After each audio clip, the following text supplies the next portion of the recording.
Hi, ഇന്നത്തെ ഒരു അപ്ഡേഷൻ്റെ കാര്യം ഞാൻ പറഞ്ഞിട്ടുണ്ടായിരുന്നു. അപ്പോൾ എന്താണ് അപ്ഡേഷൻ, എന്താണ് ഞാൻ ചെയ്യാൻ പോകുന്ന കാര്യങ്ങൾ എൻ്റെ വണ്ടിയിൽ നിന്നുള്ളത്.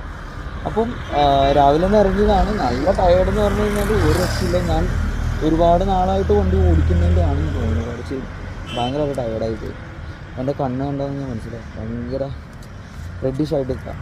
അപ്പോൾ എന്താണ് അപ്ഡേഷൻ, എന്താണ് ഞാൻ എൻ്റെ വണ്ടിയിൽ കാണിച്ചത് എന്നുള്ള കാര്യം ഞാൻ കാണിച്ചു തരാം. എന്നെ സംബന്ധിച്ചിടത്തോളം വളരെ സ്പെഷ്യലാണ്. കാരണം ഞാൻ അതിന് വേണ്ടിയിട്ട് ഒരു 3 വർഷത്തോളം ഞാൻ അതിൻ്റെ പുറകെ കിടന്നു. ഞാൻ ഇതിന് വേണ്ടിയിട്ട് പൂനെ വരെ പോകാൻ വേണ്ടിയിട്ട് ഞാൻ നിന്നതാണ്. അപ്പോഴാണ് എൻ്റെ ഒരു സുഹൃത്ത് പറഞ്ഞത്, ആളി എവിടെ ഉണ്ട് സാധനം, കൊറിയറായിട്ട് എടുക്കുന്നവരുണ്ട്. പക്ഷേ അവർ കൊറിയർ ചെയ്യാനായിട്ട് ഞാൻ നോക്കുന്ന സമയത്ത് പലർക്കും ഇതൊരു അഭിപ്രായം തോന്നാം. കാരണം ഈ ഒരു സാധനം എടുക്കാൻ വേണ്ടിയാണ് ഉടമ്പരം വന്നതെന്നുള്ളത് തോന്നാം, സ്വാഭാവികം. പക്ഷേ ഈ ഒരു സാധനം ഞാൻ കൊറിയർ അയക്കാൻ വേണ്ടിയിട്ട് അവരെ കോൺടാക്ട് ചെയ്തപ്പോൾ അവരുടെ നിന്ന്